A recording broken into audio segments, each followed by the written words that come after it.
Սիրելի ժողովուրդ, Հայաստանի Հանրապետության սիրելի քաղաքացիներ։ Անկախությունից ի վեր 2025 թվականը առաջին օրացուցային տարին է, որ Ադրբեջանի հետ հրաձգության հետևանքով ոչ զոհ ենք ունեցել, ոչ վիրավոր։ Հայաստան-Ադրբեջան սահմանին հրաձգության հետևանքով զոհեր չունենք սկսած 2024 թվականի մարտից, արդեն ավելի քան 22 ամիս։ Սա հանգամանքների պատահական բերում չէ, այլ Հայաստանի ժողովրդի, այսինքն ձեր կողմից 2021 թվականի արտահերթ ընտրություններում կառավարությանը ու խորհրդարանական մեծամասնությանը պատվիրակված ռազմավարության իրականացում։ Այդ ռազմավարությունը արտահայտված է իրական Հայաստանի գաղափարախոսության մեջ և կապված է հայ ժողովրդի պատմությունը ընթերցելու և վերընթերցելու, նրանում անթեղված ուղերձները փնտրելու և գտնելու,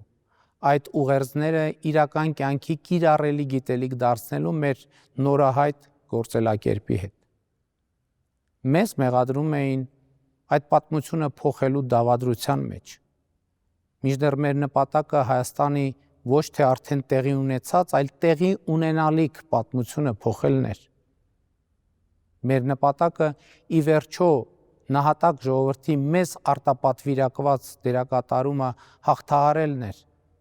և բազում զոհերի ու զոհողությունների գնով մենք հասել ենք այդ նպատակին։ Մեզ մեղադրում էին մեր ինքնության դեմ գործելու մեջ, մինչդեռ մենք տեսանք ակնհայտը, որ մեր ինքնությունը մեր պետությունն է, մեր պետությունն է մեր ինքնությունը, և Հայաստանի Հանրապետության բոլոր քաղաքացիներին, աշխարհսփյուռ հայերին հրավիրեցինք տեսնել այն ակնհայտ իրողությունը, որ պետությունը ուժեղացնելու օրակարգը ինքնությունը ուժեղացնելու օրակարգ է։ Մենք ուժեղացնում ենք մեր պետությունը, հետևաբար մենք ուժեղացնում ենք մեր ազգային ինքնությունը։ Մեզ մեղադրում էին, թե ուրանում ենք պատմական Հայաստանը, թե ուրանում ենք մեր պատմությունը, մինչդեռ մեր քաղաքականությունները մեր պատմությանն ի վերջո ականջալուր լինելու արդյունք են, որը մեզ ասում է՝ մի կրկնեք, հերիք է կրկնեք ինձ։ Իրական Հայաստանի գաղափարախոսության ներշնչողը պատմական Հայաստանն է, որի ճակատագիրը մեզ ասում է՝ մի գնացեք իմ ճանապարհով, մի դարձրեք Հայաստանի Հանրապետությունը պատմական Հայաստան։ 2021 թվականին մենք ասում էինք ապագա կա, այսօր ասում ենք ապագան այսօր է, և այսօր մենք ապրում ենք այն ապագայի մեջ, որի համար դուք Հայաստանի Հանրապետության քաղաքացիներդ քվեարկել եք 2021 թվականին։ 2025 թվականը այդ խաղաղ ապագայի, խաղաղության առաջին լիարժեք օրացուցային տարին է։ Մենք ոչ միայն ձևակերպեցինք իրական Հայաստանի գաղափարախոսությունը, այլև Հայաստանի Հանրապետությունը դարձրեցինք իրական պետություն, որը գործում է իրական աշխարհում։ 2025 թվականի իմ միջազգային երկկողմ պաշտոնական հանդիպումների աշխարհագրությունը աներևակայելի է։ Միացյալ Նահանգների նախագահ, Ռուսաստանի նախագահ, Չինաստանի նախագահ, Ֆրանսիայի նախագահ, Իրանի Իսլամական Հանրապետության նախագահ, Թուրքիայի նախագահ, Ղազախստանի նախագահ, Արաբական Միացյալ Էմիրությունների նախագահ, Ադրբեջանի նախագահ, Տաջիկստանի նախագահ, Հռոմի պապ, Եվրոպական խորհրդի նախագահ, Եվրոպական հանձնաժողովի նախագահ, Գերմանիայի կանցլեր, Ճապոնիայի վարչապետ, Բելգիայի վարչապետ, Վրաստանի վարչապետ, Էստոնիայի վարչապետ, Ալբանիայի վարչապետ։ Այս բոլոր հանդիպումներում մենք մի նպատակ ենք հետապնդել՝ Հայաստանը դիրքավորել որպես լիարժեք անկախ և ինքնիշխան պետություն, որ խնամակալության կարիք չունի, այլ կարող է հասկանալ ինքը իր կարիքներն ու հարցերը, կարող է ինքը կայացնել իր հարատևության և ոչ թե գոյատևության համար անհրաժեշտ որոշումներ։ Եվ մենք հասել ենք այդ նպատակին։ Մեզ մեղադրում են թուրքասիրության և ադրբեջանամետության մեջ, մինչդեռ մեր խնդիրն է սեփական աչքերով տեսնել ու ճանաչել մեր տարածաշրջանը ու միջավայրը և թույլ չտալ, որ մեր տարածաշրջանին առերեսվելու մեր պատմական այո, արդարացված վախերը օգտագործվեն մեզ կառավարել խաղացնելու, ինքնուրույն ու ինքնիշխան լինելու մեր կամքը կոտրելու համար։ Եվ մենք հասել ենք այդ նպատակին։ Հայաստանի Հանրապետությունը այսօր պետություն է, քան երբևէ, անկախ է, քան երբևէ, ինքնիշխան է, քան երբևէ, անվտանգ է, քան երբևէ։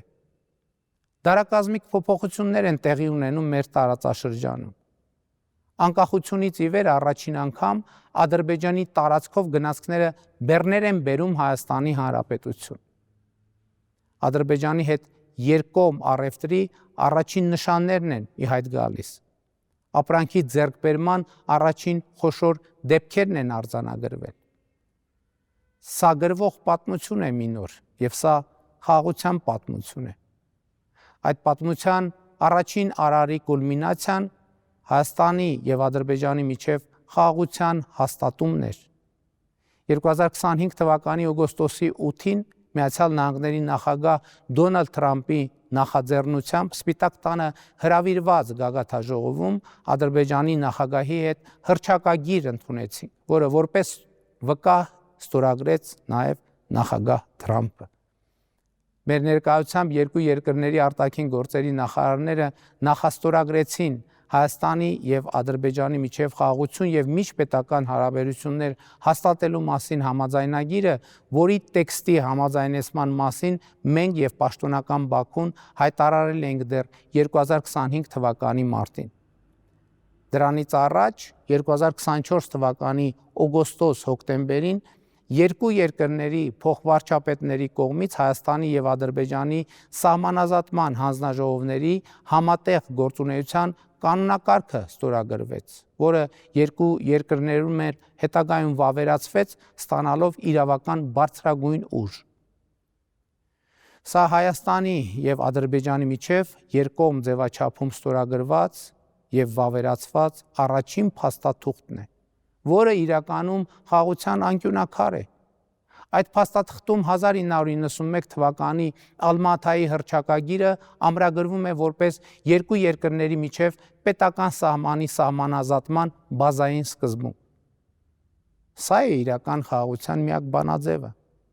Միմյանց տարածքային ամբողջականությունը, ինքնիշխանությունը ճանաչել խորհրդային հանրապետությունների վարչական սահմաններով, որովհետև ցանկացած այլ բանաձև անվերջանալի եւ արյունահեղ բանավեճի է վերածվելու, թե որն է Հայաստանի Հանրապետությունը եւ որն է Ադրբեջանի Հանրապետությունը։ Այդ բանավեճը վերջ ու ավարտ չէր ունենալու։ Այս է պատճառը, որ 2025 թվականի մարտին հայտարարեցի Ղարաբաղյան շարժումը չշարունակելու անհրաժեշտության մասին։ Այստեղ առանցքայինը այն է, որ թե այս, թե 2022 թվականի հոկտեմբերի 6-ի Պրահայի հայտարարությունը չեմ արել որպես զիջում, ինչպես փորձում են ներկայացնել ոմանք, այլ այդ հայտարարություններին գնացել եմ որպես Հայաստանի Հանրապետության գիտակցված եւ իրական շահերից բխող կենսական անհրաժեշտություն։ Սա կարևոր նրբություն է։ Մեզ մեղադրում են միակողմանի զիջումների գնալու մեջ։ Ճշմարտությունը այն է, որ մենք ոչ մի, բացարձակապես ոչ մի զիջման չենք գնացել։ Մենք գնացել ենք մեր պետության հարատևության օրակարգի հետևից։ Մենք գնացել ենք մեր պետության շահի հետևից։ Ղարաբաղը մերն էր, հիմա այլևս մերը չէ, խոսույթը աշխարհքաղաքական թակարդում գտնվողի գիտակցության արտահայտություն է։ Մինչդեռ պետության եւ քաղաքացու գիտակցությունը ասում է Հայաստանի Հանրապետությունը մերը չէր, հիմա այլևս մերն է։ Այո, մեր նահատակների կյանքի գնով։ Այո, մեր տառապանքների ու զրկանքների գնով։ Եվ այդպիսով ավելի թանկագին, այդպիսով սիրելի, քան որևէ այլ բան, որովհետև ոչ այլ ինչ է, քան իրականացած երազանք։ Հայաստանի Հանրապետությունը մեր իրականացված երազանքն է, եւ մենք այսօր ապրում ենք մեր երազանքի մեջ։ Սիրելի ժողովուրդ, սիրելի քաղաքացիներ, մենք հասել ենք ապագային, եւ մենք ապրում ենք ապագայի մեջ։ Եվ մենք այլևս չենք հայտնվելու անցյալում։ 2026 թվականը մեր այսօրվա ապագայի գեղեցիկ շարունակությունն է լինելու։ Մի քանի րոպեից մենք կդիմավորենք նոր տարին, արձանագրած լինելով բարձր տնտեսական աճ։ Այսպիսով ձեզ հետ միասին կատարած կլինենք միջինում տարեկան 7% տնտեսական աճ ապահովելու 2021 թվականի ընտրություններում մեր առաջադրած խնդիրը։ 2018 թվականի ժողովրդական ոչ բռնի Թավշյա հեղափոխությունից հետո Հայաստանի Հանրապետության տնտեսությունը աճել է ավելի քան 50%-ով։ 2025 թվականին պետական բյուջեի հարկային եկամուտները 30%-ով ավելի են, քան 2017 թվականի ամբողջ պետական բյուջեի եկամուտները։ Սա ձեր շնորհիվ Հայաստանում աշխատող, արդյունք ստեղծող, օրենքով սահմանված հարկերը վճարող տնտեսվարողների, այն քաղաքացիների շնորհիվ, ովքեր չեն մոռանում տրամադրել կամ պահանջել հսկիչ դրամարկային կտրոն։ Շնորհակալ եմ բոլորիդ։ Դուք այն վեմն եք, որի վրա հիմնված է մեր հայրենիք պետությունը։ Հայաստանի Հանրապետությունում աշխատող, արդյունք ստեղծող, օրենքով սահմանված հարկերը վճարող, ՀԴՄ կտրոն տրամադրող կամ պահանջող մարդկանց շնորհիվ է, որ րոպեներ անց կսկսի գործել առողջության համապարփակ ապահովագրության համակարգը, որի համար մինչև 18 տարեկանների եւ 65-ից բարձր թոշակառուների փոխարեն կվճարի պետական բյուջեն։ Սա նշանակում է, որ կենսաթոշակառուների կենսամակարդակի էական աճ է տեղի ունենալու, որովհետև ակնհայտ է, որ թոշակառուների մեծագույն եւ առաջնային ծախսերը կապված են առողջապահության հետ, եւ հիմա նրանց այդ ծախսերը էականորեն եւ շոշափելիորեն նվազելու են։ Իսկ թոշակառուների անկանխիկ առևտրի դեպքում ետվճարը ավելանալու հասնելու է 20%-ի, նույնը նաեւ նպաստառուների պարագայում։ 2026 թվականին կավարտենք 300 դպրոցի եւ 500 մանկապարտեզի կառուցման, վերակառուցման կամ հիմնանորոգման ծրագիրը եւ անմիջապես կսկսենք հաջորդ 300 դպրոցի, 100 մանկապարտեզի, ինչպես նաեւ առնվազն 100 արվեստների դպրոցների,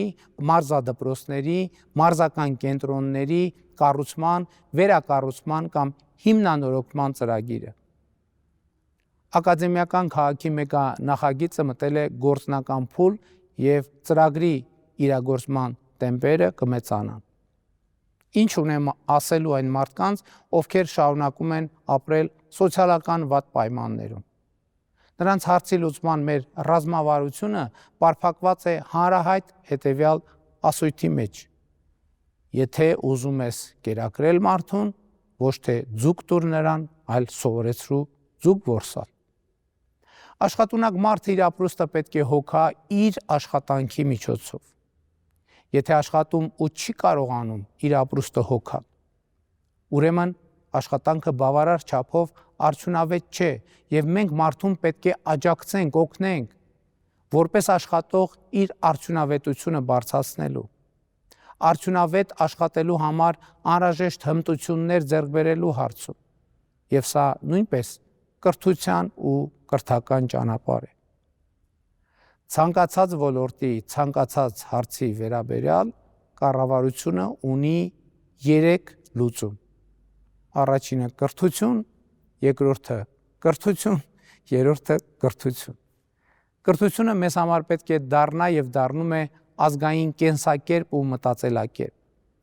ինչը առանցքային է արտաքին եւ ներքին, տնտեսական եւ սոցիալական ցանկացած հարց լուծելու համար։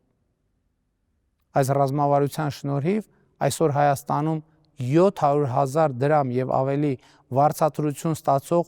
ուսուցիչ եւ շարքային զինծառայող կա։ Սա իրական Հայաստանի, իրական քաղաքացու, իրական ձեռքբերում է։ 2026 թվականին արտահայտվելու է Հայաստանի Հանրապետության միջազգային հեղինակության վերելքը։ Մայիսին Երևանում տեղի է ունենալու Եվրոպական քաղաքական համայնքի 8-րդ գագաթաժողովը, իսկ հոկտեմբերին կենսաբազմազանության COP17 գագաթաժողովը։ Հայաստանը հյուրընկալելու է մի քանի տասնյակ երկրների ղեկավարների և հարյուրավոր երկրների պատվիրակների։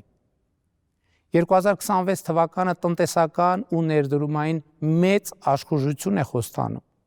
որովհետև մեկնարկելու է Թրամփի ուղի հանուն միջազգային խաղաղության և բարեկեցության նախագծի իրագործումը, որը ինստիտուցիոնալ կդարձնի Հայաստանի Հանրապետության ապաշրջափակումը։ Մի դարակազմիկ և տարիներ առաջ աներևակայալի թվացող իրադարձություն։ 2026 թվականի կարևորագույն իրադարձությունը, սակայն, Ազգային ժողովի հունիսին կայանալիք հերթական ընտրություններն են։ Այդ ընտրություններում է, որ Հայաստանի Հանրապետության քաղաքացին անշրջելիորեն պետք է տեր կանգնի իր ստեղծած խաղաղությանը, իր վերահաստատած պետությանը, իր, այսինքն ժողովրդի իշխանությանը։ Ընտրությունները կլինեն ազատ, արդար, ժողովրդավարական և ժողովուրդը կհաղթի։ Հայաստանի Հանրապետությունը կհաղթի, ապագան կհաղթի, որը այսօր է, այստեղ է, հիմա է։ 2026 թվականը լինելու է համախմբման ու միասնության տարի, այնպիսի միասնության, որի առանցքում Հայաստանի Հանրապետությունն է, նրա միջազգայինորեն ճանաչված ինքնիշխան տարածքը, նրա քաղաքացու ազատ, բարեկեցիկ և երջանիկ ապրելու իրավունքը, Հայաստանի Հանրապետության անկախությունը և պետական շահը։ Փառք նահատակներին և կեցցե Հայաստանի Հանրապետությունը։ Շնորհավոր ամանոր և Սուրբ Ծնունդ։ Սիրում եմ բոլորիդ։